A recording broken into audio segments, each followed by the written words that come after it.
नमस्कार, जय हिंद। मैं हूं अर्जुन देवासी और आप देख रहे हैं द मारवाड़ शो। आज के इस हमारे खास एपिसोड जिसका नाम है शख्सियत में, आज हमारे पॉडकास्ट में मौजूद हैं भरत जी सरादना, जो कि युवा नेता हैं और डीएनटी के लिए लंबे समय से संघर्ष कर रहे हैं। जब से डीएनटी संघर्ष समिति बनी है तब से लगा करके अब तक ये हमेशा डीएनटी के हितों की वकालत करने के लिए सबसे आगे रहे हैं।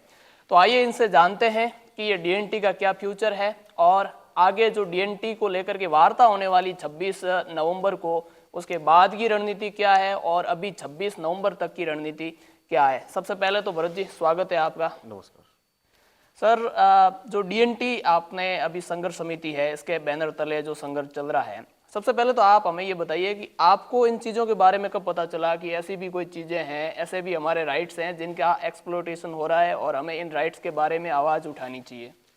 देखिए, मैं छात्र जीवन से ही एक सामाजिक कार्यकर्ता भी रहा हूँ साथ में ही, और डीएनटी के बारे में मुझे काफ़ी समय से जानकारी थी, डीएनटी के मुद्दों की। अब जो है नई बात इसमें ये थी कि अभी हम पिछले साल भर से डीएनटी के मुद्दों पे हम लोग लगातार कहीं न कहीं वार्ताएं, कहीं न कहीं बैठक हम लगातार कर रहे थे। इस बीच में लाल सिंह जी और रतननाथ जी और हम सभी लोगों की मुलाकात हुई और इस विषय पे किस तरीके से आगे बढ़ा जा सकता है उसके बारे में हमारी लगभग सभी से बातचीत हुई। उसके बाद ही डीएनटी संघर्ष समिति राजस्थान का गठन हुआ और उसके बाद विभिन्न जातियों से, विभिन्न जो वर्ग हैं उनसे हमारे साथ काफ़ी लोग जुड़े हुए हैं और हम लोग जो है लगातार इसमें आंदोलन की राह पर भी हैं और सरकार से जो है बातचीत करने पर भी हम लोग 26 तारीख को जा रहे हैं। आपने बताया कि लाल सिंह जी जो राष्ट्रीय पशुपालक संघ के अध्यक्ष हैं वो भी इस मामले को अगर कह सकते हैं कि पूरा का पूरा ये मामला अगर उठाया गया तो उन्हीं के द्वारा उठाया गया। सर, आपसे उनकी जो पहली मुलाकात है वो कैसे हुई थी और कैसे आपने ये चीज़ एज्यूम कर ली कि भाई यहाँ से जो है वो डीएनटी के जो राइट्स हैं उनकी पूरी की पूरी वकालत की जा सकती है और यहाँ से हमें कुछ निष्कर्ष निकल सकता है? देखिए, उनकी मेरी मुलाकात तो काफ़ी पहले समय की है, जब वो रेक्ट में काम करते थे, Raika education charitable trust Ahmedabad में। उसी समय से मैं उनसे जुड़ा हुआ भी हूँ और वैसे व्यक्तिगत संबंध रहे हैं। उसके बाद जब इन्होंने यहाँ पर राइका बाग आंदोलन हुआ उस समय उन्होंने संपर्क किया था और हम लोग लगातार उसके बाद लगातार संपर्क में हैं और जहाँ पर भी कोई समाज की बातचीत होती है या पशुपालकों के कोई मुद्दे होते हैं या डीएनटी वर्ग के कोई मुद्दे होते हैं तो लगातार हम लोग इसमें सक्रिय हैं। अभी जो डीएनटी आंदोलन कर रही है किन मुद्दों को लेकर के कर रही है, क्या मांगे क्या सरकार से? डीएनटी एक ऐसा वर्ग है जो कुछ जातियां उसमें एससी में आ रही हैं, कुछ जातियां जो है ओबीसी में आ रही हैं और उनको जो प्रॉपर प्रतिनिधित्व मिलना चाहिए था, एजुकेटेड रिजर्वेशन जो मिलना चाहिए था, वो उस अनुपात में अभी नहीं मिल रहा। ये तमाम वो जातियां हैं वंचित समुदाय से हैं जो मतलब पीछे रह गए, बिल्कुल मुख्य धाराओं से पीछे रह गए। और आज जो एक मूलभूत आवश्यकताएं होती है किसी भी व्यक्ति के जीवन में, जैसे उनका आधार कार्ड, राशन कार्ड, पानी, बिजली, वो जो मूलभूत आवश्यकता है वो भी इन लोगों के पास अभी नहीं है। ये लोग कहीं पर भी, इनका एड्रेस नहीं, स्थायी निवास नहीं है। लोग कहीं रेलवे पटरियों के पास, कहीं सड़कों के किनारे, कहीं गोचर में, कहीं और भी जगह ये लोग रहते हैं। तो मुझे ऐसा लगता है कि भाई इस वर्ग के लिए बातचीत करना सबसे ज्यादा जरूरी था। बाकी जो भी वर्ग हैं वो कहीं न कहीं मुख्य धारा से जुड़ गए हैं, अपने सामाजिक स्तर से आगे भी बढ़े हैं, लेकिन ये एक ऐसा वर्ग है, मतलब संपूर्ण भारत में, एंटायर कंट्री की बात हम लोग करें तो ये ही एक ऐसा वर्ग है जिस पे ना कभी सरकार का ध्यान गया, ना कभी सोशल एक्टिविस्ट लोगों ने इस मुद्दे पर ज्यादा काम किया। तो मेरा ये मानना था कि भाई मैं जिस समाज से बिलोंग करता हूं वो भी कहीं न कहीं डीएनटी की पात्रताएं पूरी करता है और इसके लिए हम लोगों ने संघर्ष समिति बनाई जिसमें लगभग राजस्थान की 32 वो जातियां जो सूचीबद्ध है और इसके अलावा 18-19 वो जातियां हैं जो ये पात्रताएं पूरी करती है, लेकिन सरकार ने इनको इस लिस्ट में अभी शामिल नहीं किया। तो वो लोग भी हमारे साथ अभी जुड़े हुए हैं, सारी जो जातियां हैं। और हमारी अभी जो लेटेस्ट हमारा आंदोलन हुआ था बालराई में, उसके बाद इस बात पे निष्कर्ष निकला कि भाई सरकार जो है आप लोगों से 26 तारीख को, 26 नवंबर को बात करेगी। उसी मद्देनजर, उसी की वजह से हम लोग आज यहाँ पर जयपुर में भी इकट्ठे हुए थे, कॉन्फ्रेंस में आए, आज जयपुर में इकट्ठे हुए थे। और इसके बाद आगे 26 तारीख को हमारी क्या बातचीत होती है सरकार से, अगर वो हमारे मुद्दों को मानती है, हमारे इश्यूज का सॉल्यूशन करती है तो ठीक है, नहीं तो ये हमारा एक सतत चलने वाली प्रक्रिया है और हम आने वाले समय में और भी ज़्यादा और भी ताकतवर तरीके से अपना प्रदर्शन करेंगे। और इसमें आज नहीं तो कभी न कभी इस चीज़ को मानना ही मानना है, मेरा ये मानना था। सर आपने जो पाली के अंदर बालराई के अंदर जो हुआ था आंदोलन, उसके बारे में बात की। वहाँ पर लाठीचार्ज भी हुआ, युवाओं पर केस भी दर्ज हुए, शायद उसमें आपका भी नाम है। सर एक तरफ तो सरकार ने कहा कि हम आपसे बात करेंगे 26 को, और दूसरी तरफ जो है 78 जनों पे केस भी दर्ज किए। आपको नहीं लगता कि कहीं ना कहीं सरकार का जो डबल स्टैंडर्ड है वो हमें यहाँ नजर आ रहा है? देखिए, अगर सरकार इन मुद्दों को, इस विषय को समझती तो ये जो वर्ग बना है या ये जातियां जो संघर्ष कर रही है अभी, इनके बारे में समाधान, इनके बारे में सॉल्यूशन आज से 50-60 साल पहले ही हो जाना पहले ही चाहिए। मिल जाए। सरकार ने तो कहीं न कहीं गलतियां करी है, मैं पर्टिकुलर किसी गवर्नमेंट की बात नहीं कर सकता, लेकिन कहीं न कहीं ये गलतियां हुई है। लगभग सारी जो सरकारें आज उदासीन रही है। एक लोकतांत्रिक देश में, एक डेमोक्रेटिकल देश में आज ये स्थिति आ रही है कि पूरे संपूर्ण भारत में रहने वाली 1200-1300 जातियां ऐसी है जो डीएनटी में सूचीबद्ध है। दोनों आयोगों के द्वारा, इदाते आयोग और रेणके आयोग जो गवर्नमेंटों ने बनाए थे, उसके द्वारा सूचीबद्ध है। तो इनकी जो मूलभूत सुविधा है, मूलभूत जो बेसिक नीड्स है और जो इनका आइडेंटिटी क्राइसिस है, उसका समाधान भी जब तक गवर्नमेंट नहीं कर पाई है तो आप समझ सकते हैं कि भाई सरकार जो है किस विषय पे इस आंदोलन को लेके जाना चाह रही है। और जहां तक बात रही लाठीचार्ज की और मुकदमों की, तो इसमें मैं संपूर्ण जो जिम्मेदारी, संपूर्ण गलती जो थी वो प्रशासन की थी। लोगों ने कोई वहां पर कोशिश नहीं करी थी कि हम लोग हाईवे जाम करें, ये करें। लेकिन जैसे ही उस हाईवे के आसपास में लोग आए, इन्होंने लाठीचार्ज शुरू कर दिया। लाठीचार्ज शुरू करने के बाद जो अफरा तफरी मची, उसी में कुछ लोग हाईवेज पे चले गए। तो उसको आधार मान के सरकार ने हमारे पे केस करे। और केस, मुकदमे, इन चीज़ों का कोई ज़्यादा महत्व हमारे जीवन में नहीं है। हमने काफ़ी पहले भी अपने छात्र जीवन में, स्टूडेंट पॉलिटिक्स में भी काफ़ी मुकदमे झेले, काफ़ी केस झेले, उसका कोई इश्यूज नहीं है। लेकिन जो निर्दोष और इनोसेंट लोग हैं, जो वहाँ पर अपनी बात रखने के लिए आए थे, उन लोगों पे जो केस किया सरकार ने, उनको आज नहीं तो कल एफआईआर देनी पड़ेगी। उनकी तरफ से कोई ऐसी कोई गतिविधि नहीं हुई कि सरकार इस चीज को सोचे कि भाई इन पे केस करने पड़ेंगे, ऐसा कुछ नहीं है। उसमें महाराष्ट्र के भी लोग आए थे, कुछ हमारे साथी, ये इश्यू है। अच्छा सर, अभी जो डीएनटी या किसी भी वर्ग स्पेशल की बात करें, आपको धरातल पे कौन सी समस्याएं नजर आती है जिनको इन द फ्यूचर, क्योंकि आप भी कहीं ना कहीं पॉलिटिक्स में आने वाले हो और हो भी अभी वर्तमान में, तो इन चीज़ों के बारे में आपका क्या नजरिया रहेगा कि इनसे आप कैसे निपटोगे?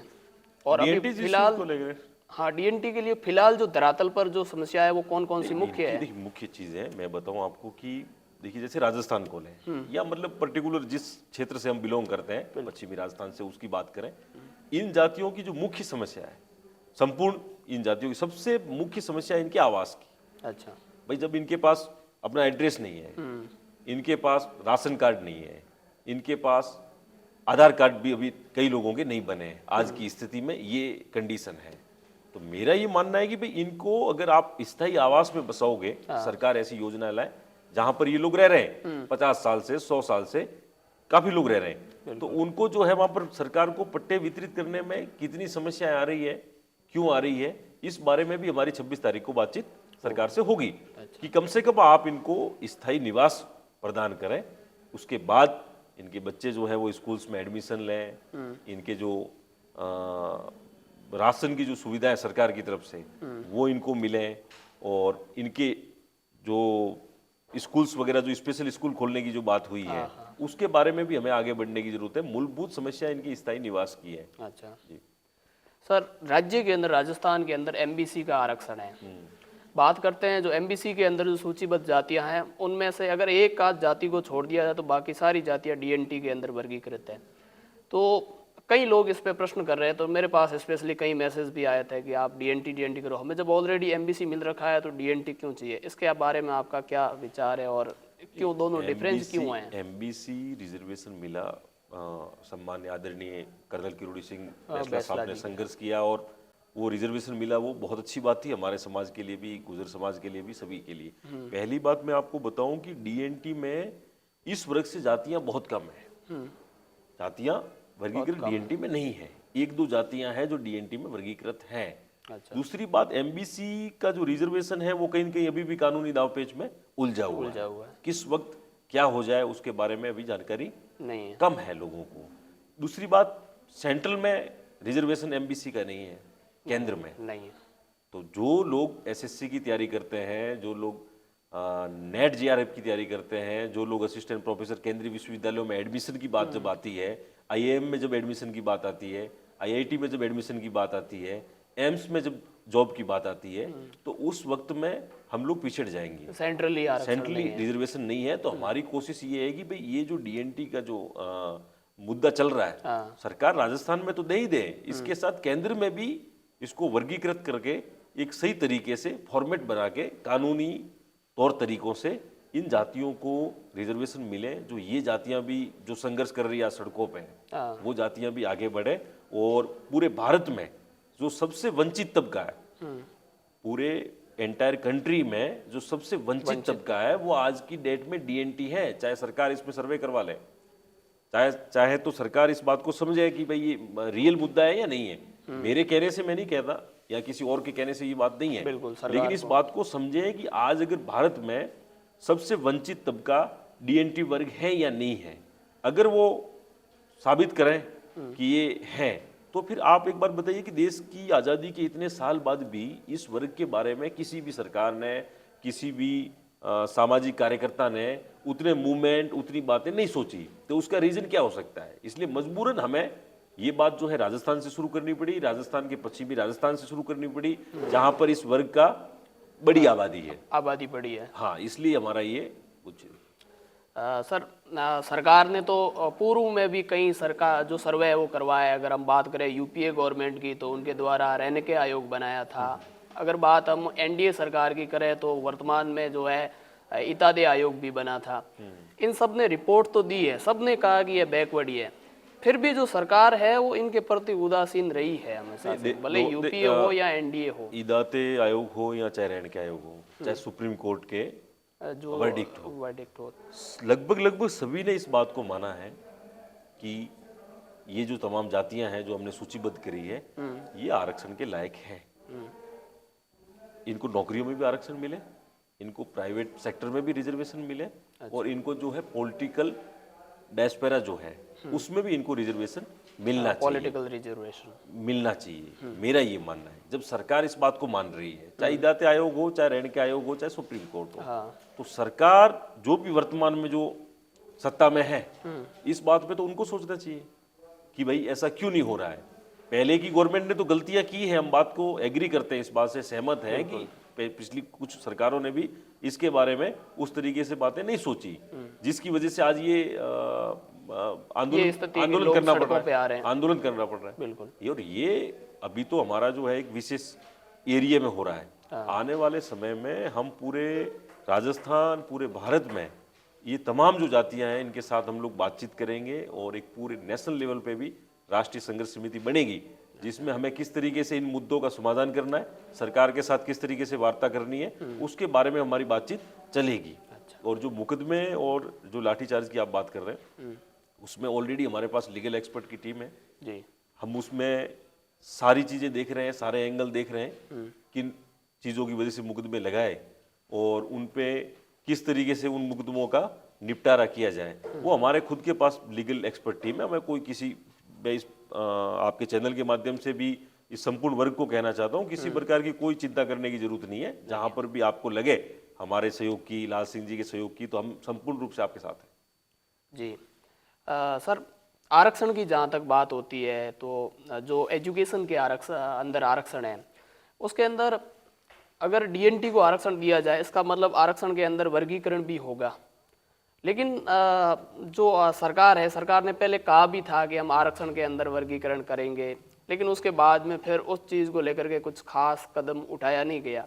तो अगर अब डीएनटी को जो आरक्षण मिलेगा, वो क्या सेपरेट कोटा होगा या वर्गीकरण करने के बाद में जो जितनी जिनकी जनसंख्या है उस हिसाब से उसका जो है निस्तारण होगा आगे? देखिए, वो तो सब जो मुद्दे हैं, जो कमीशन बिठाए हैं, वो सब सरकार की जिम्मेदारी है। सरकार इस तरीके से किस तरीके से देखती है इस चीज़ों को। कि भाई इनको रिजर्वेशन हमें अलग देना है हम्म, या रिजर्वेशन के भीतर इनको रिजर्वेशन देना है, हाँ उप कोटा। ये सरकार इस बारे में डिसाइड करें उनको क्या करना है। और एजुकेशन रिजर्वेशन की जो बात करें तो इंडिया के जितने भी टॉप इंस्टीट्यूट हैं आप देख लीजिए, चाहे बड़ी अच्छी केंद्रीय विश्वविद्यालय हैं, चाहे डीयू हो, चाहे जेएनयू हो, मुंबई यूनिवर्सिटी हो, हैदराबाद यूनिवर्सिटी हो, कलकत्ता यूनिवर्सिटी हो, आईआईएम हो, आईआईटीज हो, और भी ऐसे कई इंस्टीट्यूट, आईएएमसी हो, वहां पर इस वर्ग के कितने लोगों का एडमिशन है। आप देखिए कितने लोग वहां से पढ़ के आए हैं, कितने लोगों का एडमिशन है, वो आप देखिए, आपको समझ में आ जाएगी ये बातें। जी तो टॉप लेवल की जो जॉब्स है इंडिया में, उसमें इस वर्ग से कितने लोग सेलेक्ट हुए हैं, ये खुद आपको समझ में आ जाएगी। इतनी बड़ी तादाद में ये आबादी है पूरे भारत में, आज भी प्रॉपर तरीके से बड़ी जॉब्स में, जो टॉप जॉब्स है इंडिया में, उसमें इनकी संख्या बिल्कुल नगण्य है। रिप्रेजेंटेशन बिल्कुल इंस्टीट्यूट ना में के बिल्कुल बराबर है। ही नगण्य है, किसी भी टॉप इंस्टीट्यूट में संख्या बहुत कम है। देश के केंद्रीय विश्वविद्यालयों में प्रोफेसर नहीं है हमारी तरफ से कोई भी, एक दो लोग मुश्किल से होंगे इस पूरे वर्ग में, और पूरे एंटायर कंट्री की बात करें तो। हाँ। तो ऐसा क्यों है भाई, यही वर्ग पीछे क्यों है? मैं बार बार ये सवाल पूछ रहा हूँ, आपकी तरह और भी काफी मीडिया वालों ने मेरे से बात करी इस बारे में। बिल्कुल। मैं सिर्फ ये पूछ रहा हूँ कि भाई ये आज जो है सबसे नीचे के तबके पे ये लोग खड़े हैं, इनके लिए ना आप सोच रहे हो ना कोई बात है। फिर आप कह रहे हो भाई अमृतकाल चल रहा है, ठीक है, देश जो है प्रगति कर रहा है।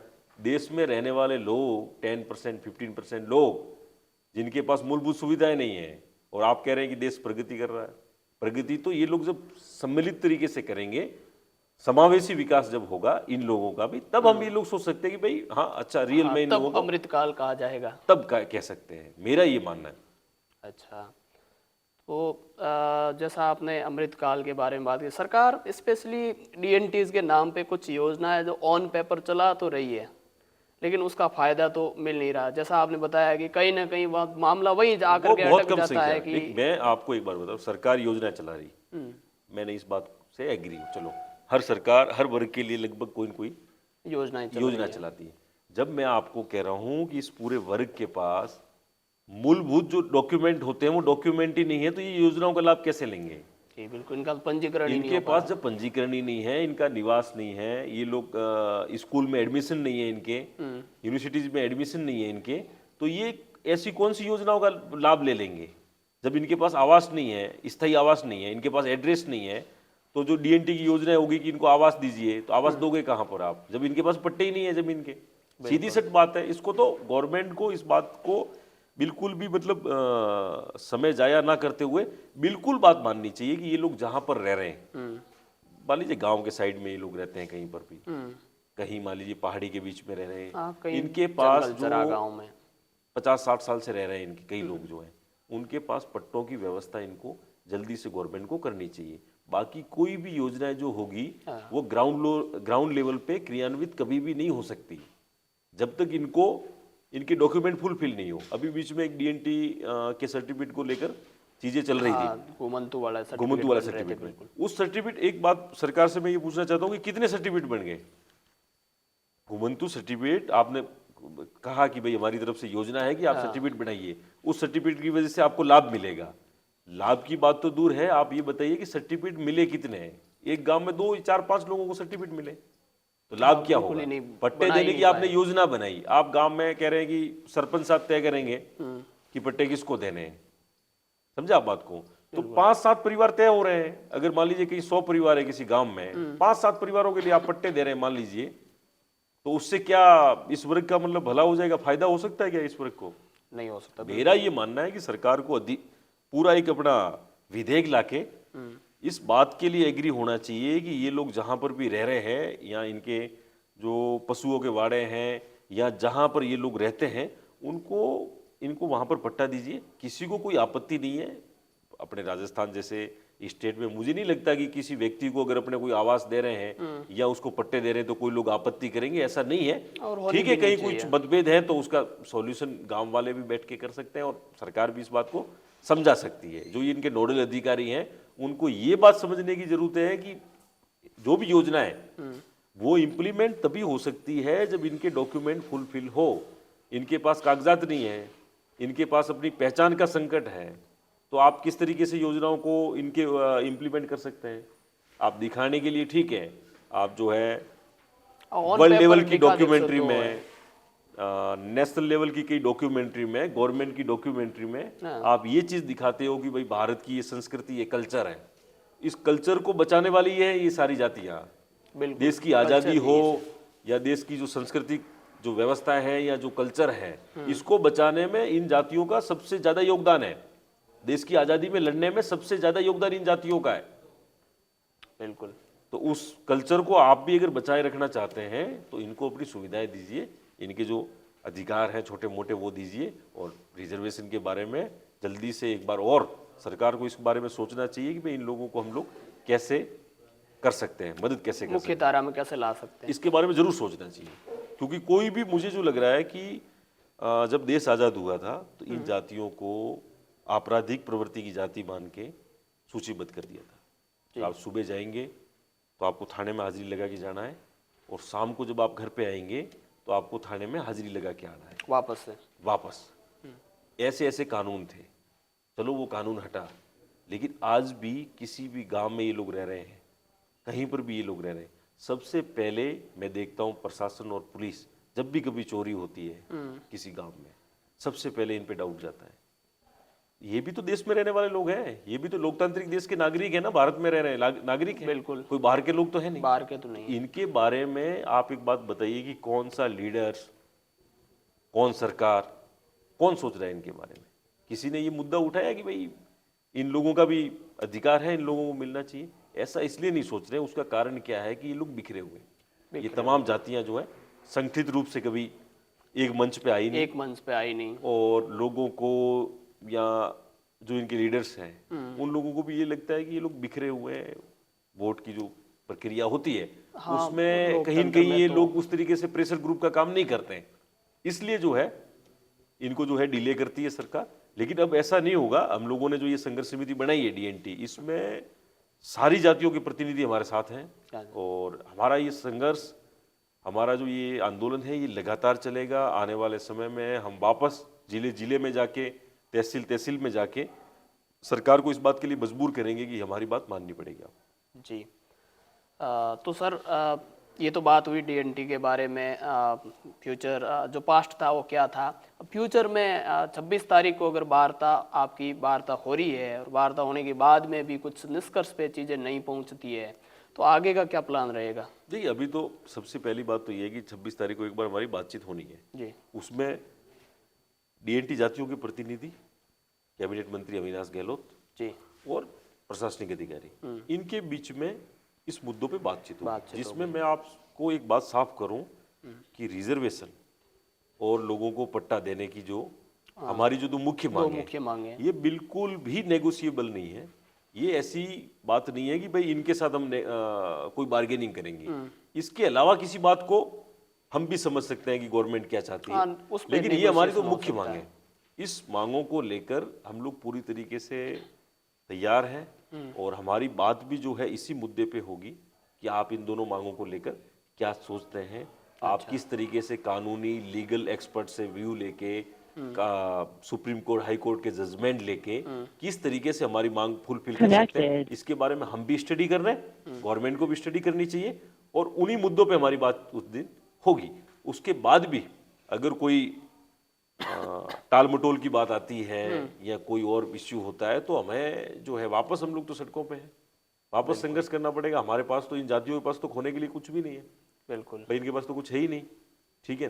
तो हमें तो जो है वापस उसी रूप में, उसी चीज़ों में आना पड़ेगा। हम लोगों को वापस संघर्ष करना पड़ेगा। लगातार इस आंदोलन को भी हम लोग और बढ़ाएंगे, और सरकार पे आज नहीं तो कल, कभी न कभी ये दबाव बनेगा कि हमारी मांगें पूरी करनी पड़ेगी। और हम जो हैं, कुछ सोशल लीडर्स हैं बड़े देश में, उनसे भी बातचीत करेंगे कि वो लोग भी हमारा सहयोग करें इन मुद्दों में। तो बेसिक मुद्दा है पूरे नेशन का, नेशन वाइड, पूरे इंडिया का, ये बहुत ही बेसिक मुद्दा है। इस पे मुझे ऐसा लगता है कि प्रत्येक सेंसिबल नागरिक को, सिटीजन ऑफ इंडिया, कोई भी व्यक्ति हो जो थोड़ी बहुत मोरलिटी रखता हो, नैतिकता रखता हो, उसको इस विषय पे जरूर कहीं न कहीं बातचीत अपनी रखनी चाहिए, और एटलीस्ट हमें मोरल सपोर्ट उनको देना चाहिए। ये थे आज के पॉडकास्ट में हमारे मेहमान भरत जी सरादना, जिन्होंने डीएनटी के बारे में अपने विचार रखे और साथ ही में जो डीएनटी का आंदोलन है और पाली के अंदर जो भी हुआ था उसके बारे में इन्होंने अपनी राय रखी।